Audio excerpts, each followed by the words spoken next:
everyone, I wish a good day to those who have tuned into this talk show for the first time and welcome back to all those who have been eagerly waiting for this episode. I'm your host Vatsala Gupta for the fourth episode of Confluence 2.0 and today we have with us an ace alumnus from the graduating class of 2019 Mechanical Engineering. He has recently started off with the course Master of Applied Science at University of Montreal, Canada. Before that, he joined Larsen and Toubro as a graduate engineer trainee through campus placement at NIT Sikkim. There, he worked in the project control team for offshore oil and gas projects having clients such as ONGC, Saudi Aramco, etc. During his undergraduate at NIT Sikkim, he had qualified for the highly competitive Mitacs Global Link Research Internship Program in Canada and also worked as a research intern at Bhubaneswar. He has an impeccable academic record with three gold medals from the institute, consisting of Institute Gold Medal, Department Gold Medal, and the prestigious Director's Gold Medal.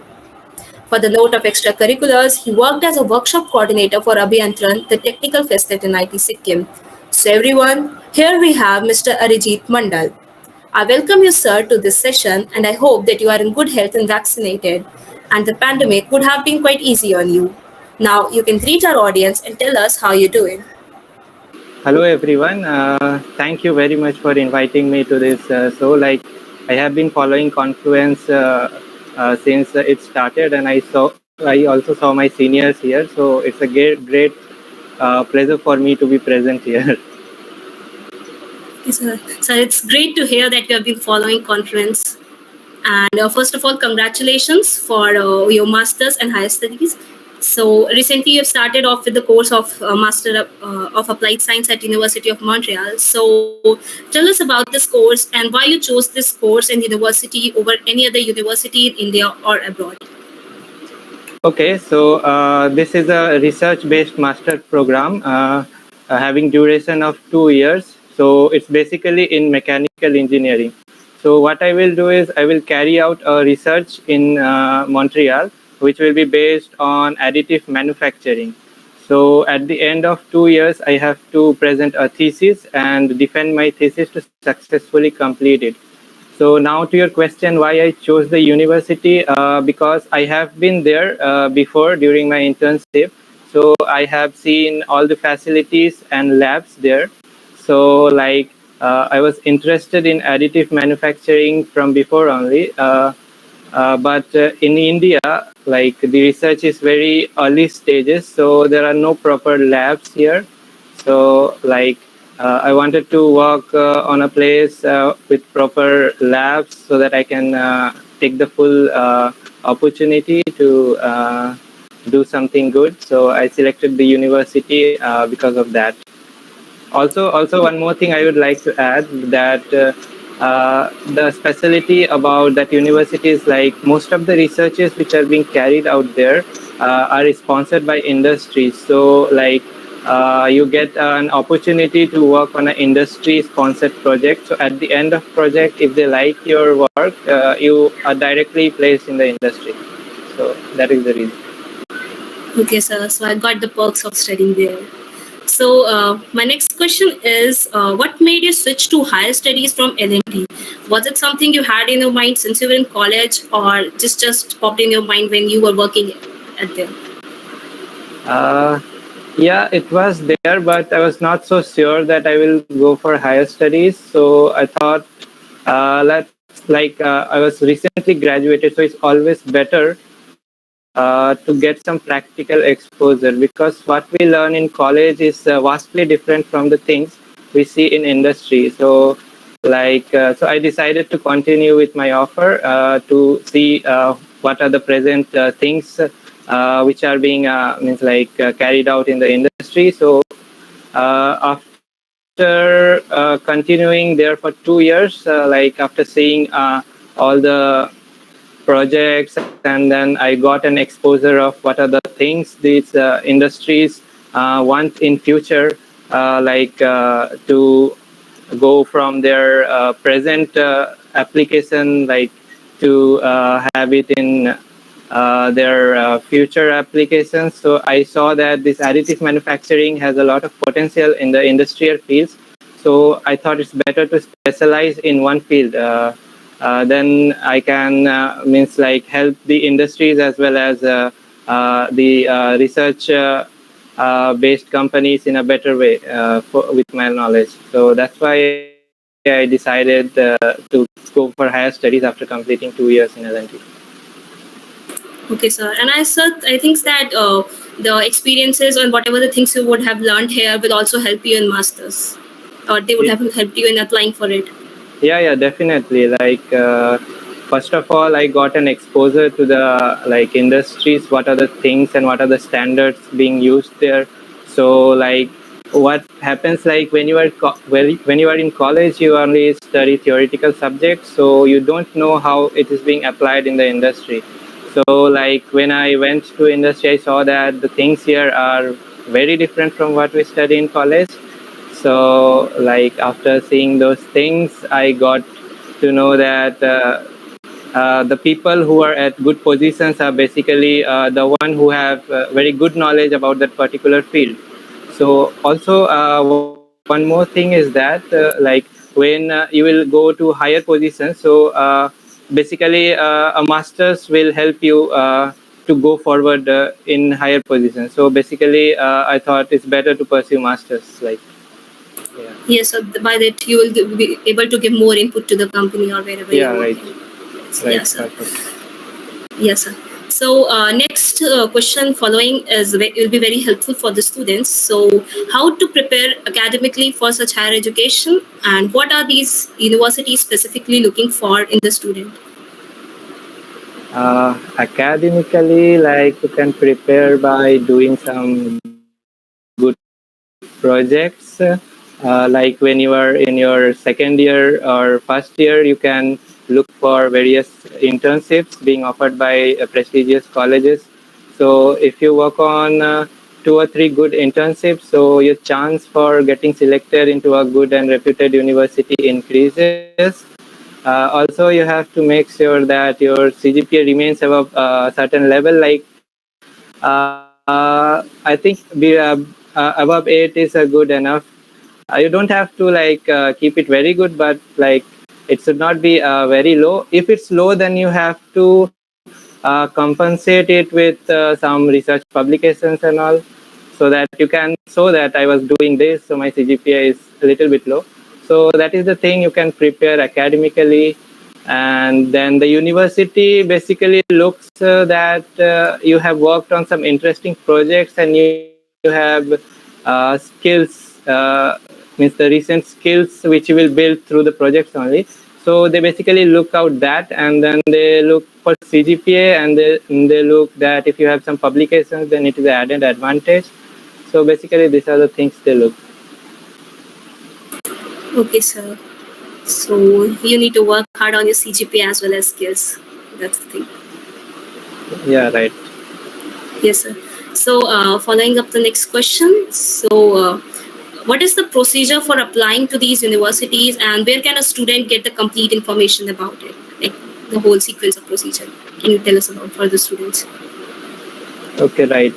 So Yes. basically, first you have to decide, like you have to decide that you are going to do a master's or not. So if you're going to do a master's, there are two kind of masters. One is professional masters and one is research-based masters. Generally, the professional masters are of 1 year duration. Like it depends on you also. You can complete it within 1 year or 1.5 years. It generally does not have any thesis kind of thing. So basically, it's for if you directly want to go to industries, then it is best. And then second is research-based masters, which I am doing. So basically, in research-based masters, you have to write a thesis and do some research, and also there's a chance of getting funding in research-based masters. So if you are looking for any financial help during your master, so it's a good thing. And secondly, the resources you're asking is like you can go to various websites out there in the like online. Like for if you're looking for Germany, for example, you can go to DART website. You can look for the courses you are interested in, and then you can apply.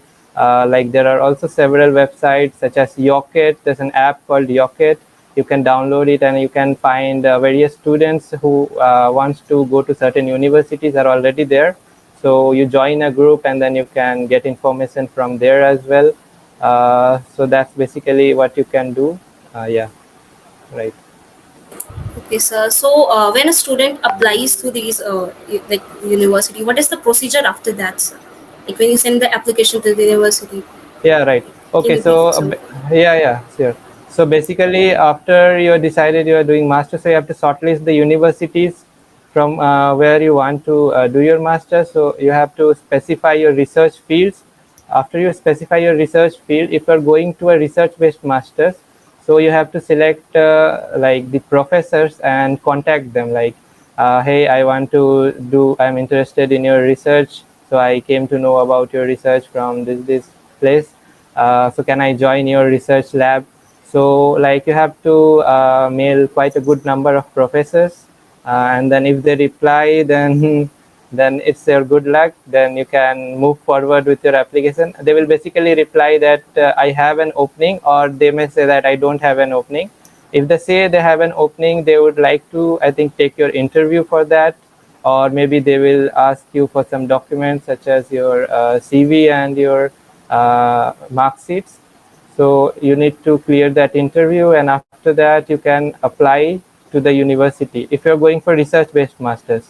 And if you're also, the documents needed is that you have to write a good SOP for that. SOP is a statement of purpose, so in which you summarize your all the activities and achievements, and your like work summary, whatever you have done, your projects. So you have to write a good SOP for the university. You can take help from your seniors, and those, like, there are many people who are studying in reputed colleges. You can take help from that. So after that you can apply to through directly the university website. All the steps will be mentioned there.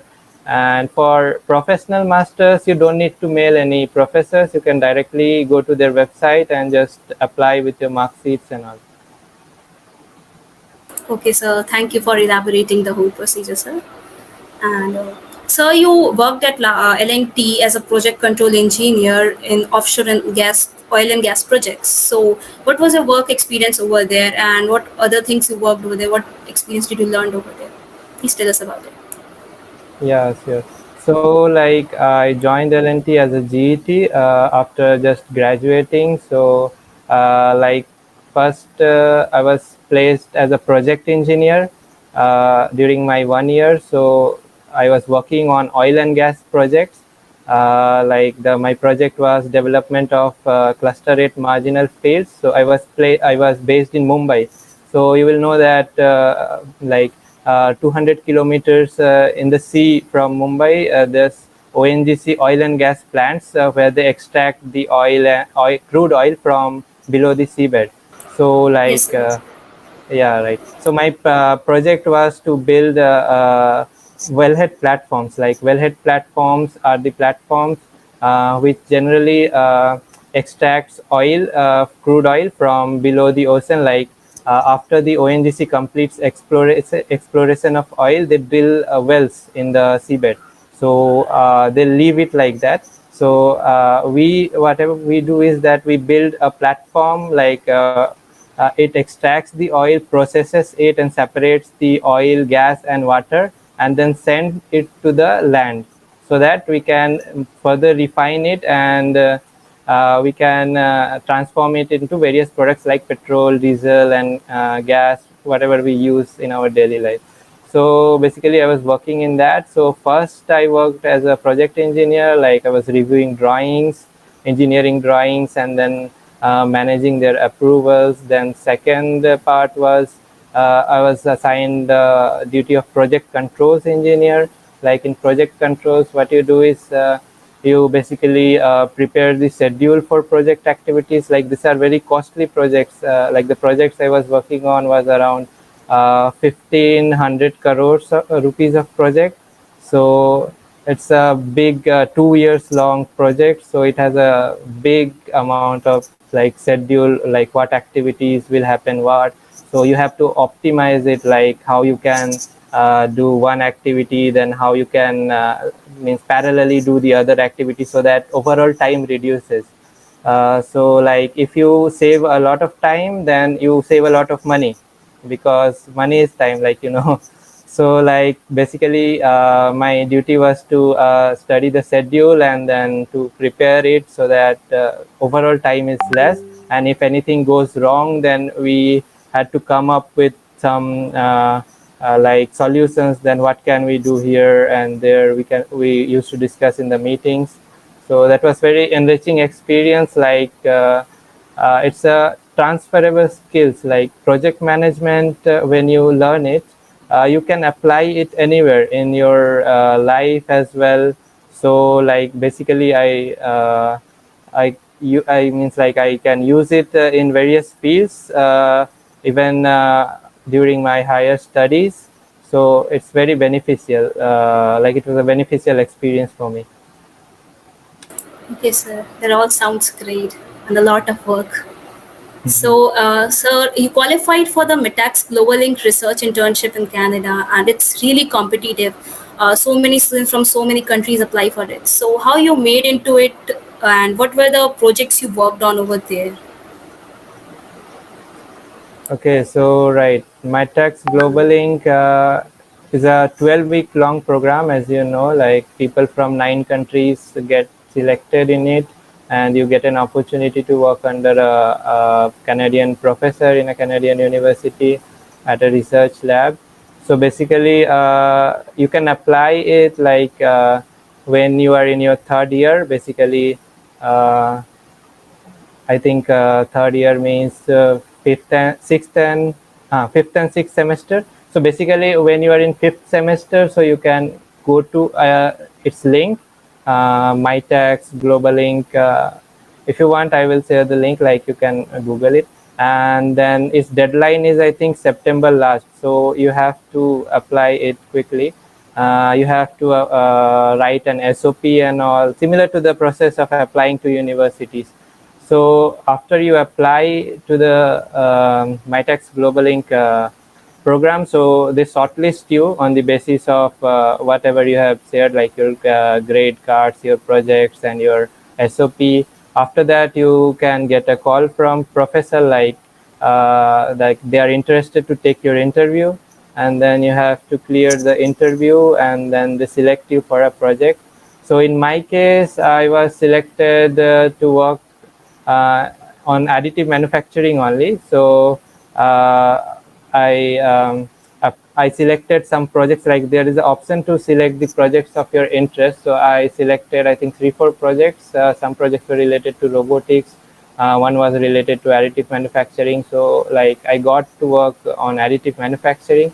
So okay, so this is the process, and then after I went there, like it was a very beautiful experience. So like for the first time I was like going on a flight. Before that I never took a flight anywhere.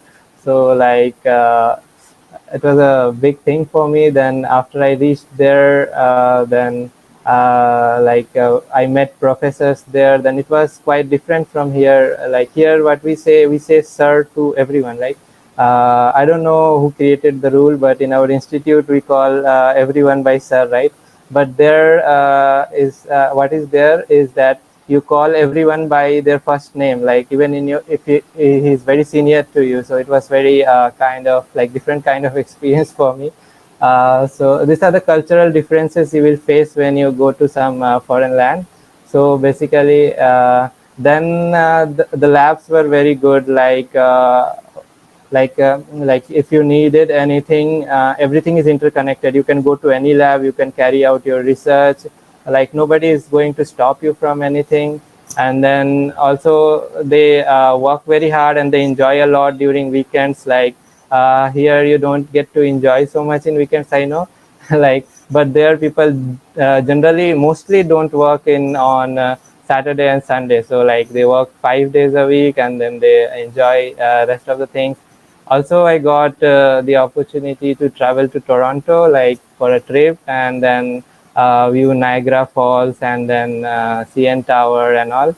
So it was very good. And then they offer you whole stipend. So it's more than enough for you to survive there, and you don't have to spend anything. So everything was nice. Like the research experience was great, the place was great, the interaction with different people was great. So it's overall an enriching experience. Okay, so that sounds really fascinating. It will inspire a lot of students to apply for it. So, sir, you also worked as a summer research intern at IIT Bhubaneswar. So, what were the new things you learned over there? And please also tell us, like you already told us about the differences, cultural differences and such thing. But what was the difference in the internship in India at IIT Bhubaneswar and at Mid Canada? uh, Okay, so like when I was in my second year, I applied to that IIT Bhubaneswar internship. So like basically, you can go to their website and then you can apply it there. They provide internship in two seasons, like summer and winter. So you can apply to any of them. So basically, there I worked basically on simulation. So it was not much of experimental. So I worked on computational fluid dynamics. So basically, my work was to create meshes which can be used for analysis in computational fluid dynamics. So it was good experience. Like I did my research and then explored some part of the Bhubaneswar and then Puri as well. So like whenever you go to any internship, I would say that not just only focus on the work, but also explore the places nearby so that you can learn you can learn a lot from there as well. Because studying is a thing, but you should also be proactive in exploring your surroundings. So like it was also a great experience. And you were asking what was the difference. The difference was like there, like you are not very uncomfortable. Like initially when I went for this Mitacs program, I was very afraid, like how I will be treated there, and then everyone is different from me, kind of like they look different, they speak different. So like it was kind of a little bit more extensive experience. But here you kind of knew everyone, like they are Indians, so like it's not that much fearful, or maybe you can say that much challenging experience. So that point of view you can compare. But rest all, like research activities is like it was different. Like it is simulation and it was experimental, so I cannot compare that. But it was also a good experience for me, like uh, this IIT Bhubaneswar one. Sure, sir. It might have helped you in many ways. Yes, sir. And I'll also follow your advice to also have fun when on internship, if I get a Yeah. chance. Yes, sir. So, sir, next is a very important question. All the students might want to know this. What kind of skill set an undergraduate student should have to qualify for such internships? Like both. Skill set, basically, suppose you are in a particular branch like electrical or mechanical, so you can when you are applying to internships, you're basically not very deep into the knowledge because you are at initial stages of study. So I would advise to learn some softwares which are used in your fields. Like for mechanical, you can learn AutoCAD and CATIA and CAD packages and some simulation softwares which might help you during your internship. And then for different branches, there are different softwares. So basically that helps a lot. And then if you can carry out a project in your, like in your tech fest, I think there are some programs for project as well. Like you present your project in that, so you can participate in that and you can show that in your CV that I did this project and I learned this, and then it helps in your application. Okay, sir. So, as you mentioned about projects, what were the kinds of projects you did when you were in college, and how Okay. much were they helpful? Yeah, like you told, they are helpful, but in Yeah, they internship or are such thing. helpful, right. So when I was in my I think it was first year or second year. I don't remember. I participated in Abhyantaran. So there was a project I did on piezoelectric material. So like I think it absorbs the energy from your physical forces, like whether you walk on it or you drive a car. And then our idea was to convert it into usable energy and to store it. So that was the project I did in my first or second year. And then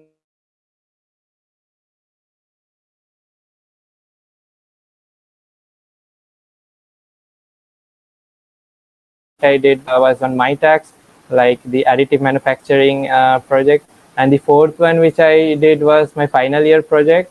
So what was that? I wanted to do a project on additive manufacturing only in my final year, but due to the limitations of lab and all, I decided to continue with a project of fluid mechanics. So my project was related to sea wave energy generation. So basically, what happens, you will notice like India is covered from three sides by oceans. So like there's a lot of potential in ocean waves. Like you can see that they're crashing on the seashore. So my idea was that if you somehow can tap into this energy and use this energy for conversion, use this energy to convert it into electricity, then you can create a lot of energy in India, like because India has a lot of seashores. So basically, my project was based on that. So in that, I studied a lot about the current technologies being used in different countries to tap into that power of oceans. Then I learned new software. Basically, I will suggest that whenever you are doing some research work, try to use open source software, right? Because these other softwares are very costly, and if you want to do any publications, so basically you need to use a licensed software. So I would advise you to use some open source software when you are doing your project. So basically I found out open source software online, and then I used it to calculate the energy that can be generated from different types of devices when I use it in seashore, and then how it is reacting to different environments. So basically that was my final year project. So basically I carried out around 4 projects. Yeah, it's 4 projects. So I get to learn a lot of different things from it, and also different kind of softwares I used. It improved my skills, like of research projects. So you can put that on your CV, right? Yes, sir. And your project sounded very inspiring for students to pursue such kind of work when in college. So next, sir, you had a great academic record with 3 gold medals, consisting of Institute Gold Medal, Department Gold Medal, and the prestigious Directors Gold Medal. So how did you felt when you came to know that you have not two, but 3 gold medal? How was the feeling at the moment? Yeah, actually, it was very good. Like, I didn't expect that I will win 3 gold medals. So, like, it was really good when I heard it in the convocation. But that feeling does not last for a long time. Like, it's a momentary feeling. So basically, you should focus on your work. Like when I was in my college, basically, I never thought like the gold medals were never a target for me. So basically, I used to just study because I liked it, and then I tried to give my best. So, like, if you try to give your best, then you don't have to worry about anything. If you're already giving your best, like if you are being recognized, then it's a great thing. But if you're satisfied from within, like I am giving my best, then it's the best thing you can have. Yes, sir, sure, sir. And sir, next I want to ask that how much significance such an academic record plays in internship placements and when applying for higher studies. Like it does give you an edge. Like when there are a wide number of applicants, then you will stand out. like whenever a company comes for even placements, they set a minimum criteria, like we will allow the students having CGPA more than 7.5 or something like that. So I will advise everyone to keep a CGPA of something like above 7 or 7.5, so that at least you qualify for this interviews and all. Then you can, there after qualification, then you have to showcase your skills, like through the interview. Then your CGPA does not matter much. After you get filtered out, then you have to showcase your skills in front of the interviewer. So I would suggest that you maintain the minimum criteria. If you can maintain a good CGPA, then it's always better. But you try to give your best, like best you can do. Sure, sir. Sure. They do give you an edge, sir. Yeah, yeah, So, that is. yes, sir. So, reminiscing more about your days at NIT Sikkim, sir, you worked as a workshop coordinator at Aviantran, the technical fest at NIT Sikkim. So, what was your experience back then working as a workshop coordinator, and what were the things you learned? And I also want to tell you the students, like, what is the importance of participating in extracurricular activities? Yeah, basically, like, see, when I joined like L&T, like saw that to be successful, you need more of a soft skills than technical skills, like in present world. So participating in workshops and all help you to improve your soft skills, like your communication skills, your management skills, and then the way you interact with your teammates, like working in a team. So it's very important that you participate in co-curricular activities. So it will help you to overall refine your soft skills, so that when you can go to an interview, you can face it confidently. Uh, and then, like my experience, I participated in Aviantran as a workshop coordinator. So it was a good experience. Like I had to convince everyone to participate in workshops. Like then I have to talk. Means I had to plan like which workshops will take place, and I had to contact different workshop conducting bodies, like who can conduct workshop in NIT Sikkim at discounted rate. Because like students, like we're students, we don't want to pay much, right? So we had to negotiate and all, and then we had to convince students to participate. Like, and one more advantage of being a workshop coordinator is that you can participate in all the workshops for free, so you don't have to pay anything, like, but you won't receive, any certificate, right?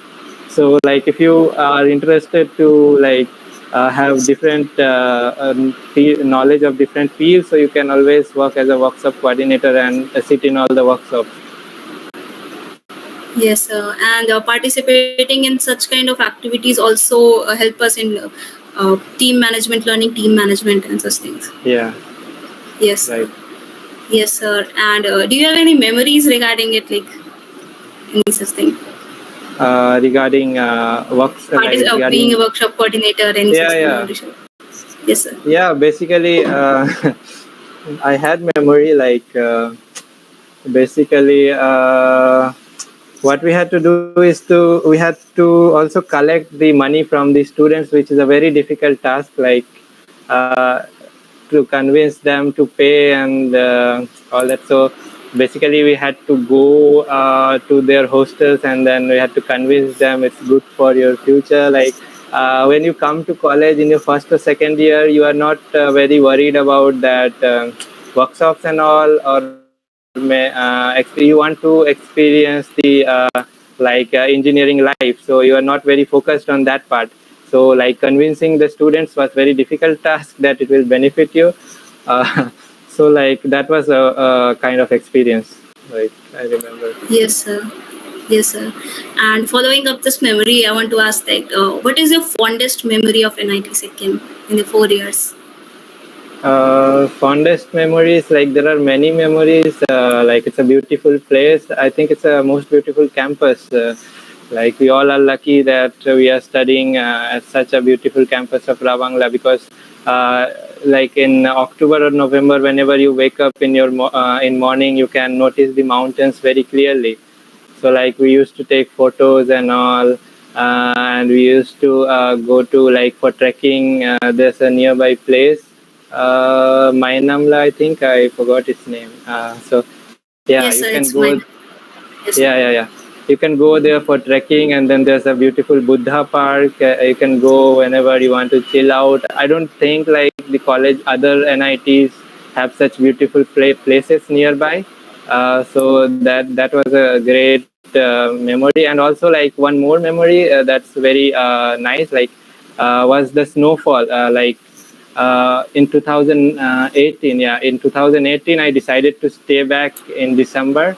So like I was preparing for gate at that time, so I thought that it's better to stay at the institute. So many students went home. So after 2 3 days the snowfall took place, and it was the first time in my life that I was witnessing a snowfall.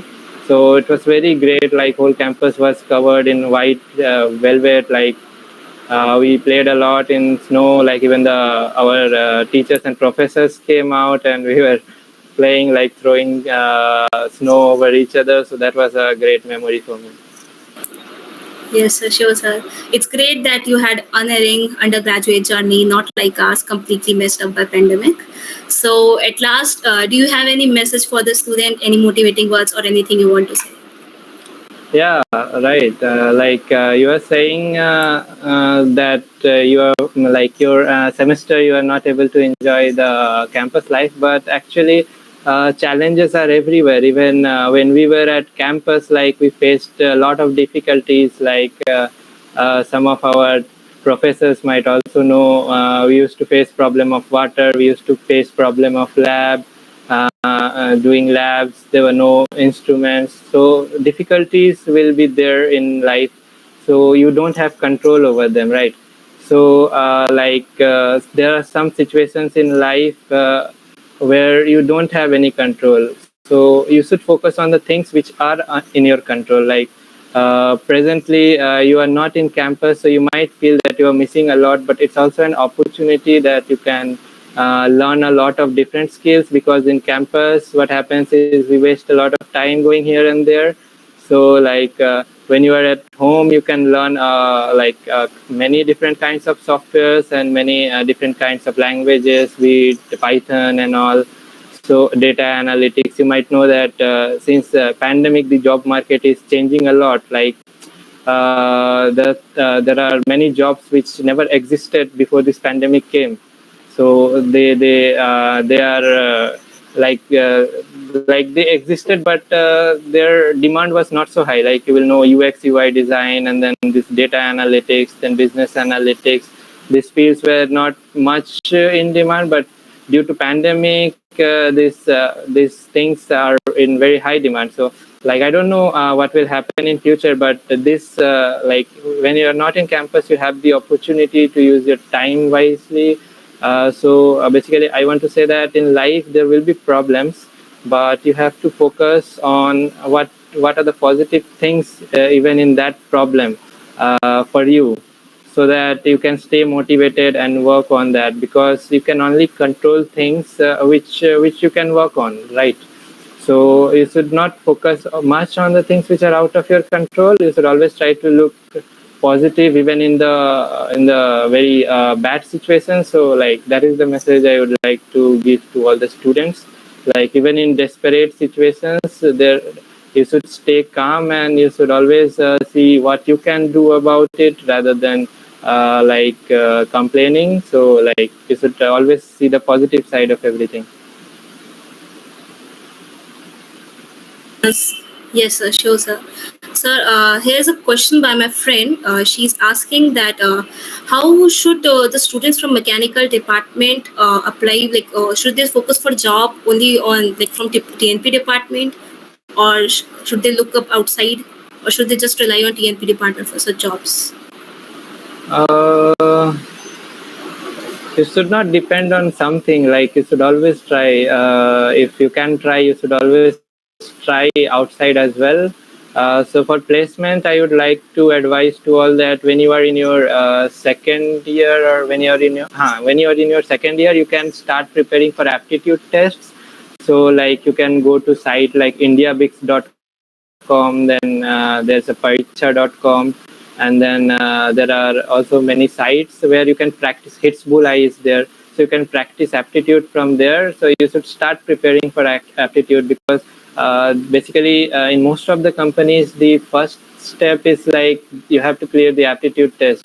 Then you will go to, I think, GDPI group. So you should practice aptitude from your third year, I mean second year, and then you can practice for your GDPI by participating in debates. I think very Regnant Inc. also organizes various debates in our college.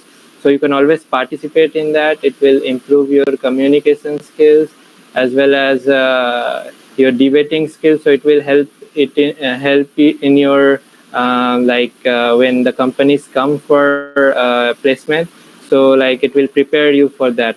And for out of campus, you can contact people on LinkedIn. Like you can contact your seniors if there are any jobs available.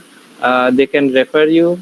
You can contact HRs. Like you can just ping them. If they do not reply, it's fine. You don't disturb them. Like you can only message once. So if they reply, then it's very good. Like for internships also, you can contact your seniors, or you can contact the HRs via LinkedIn.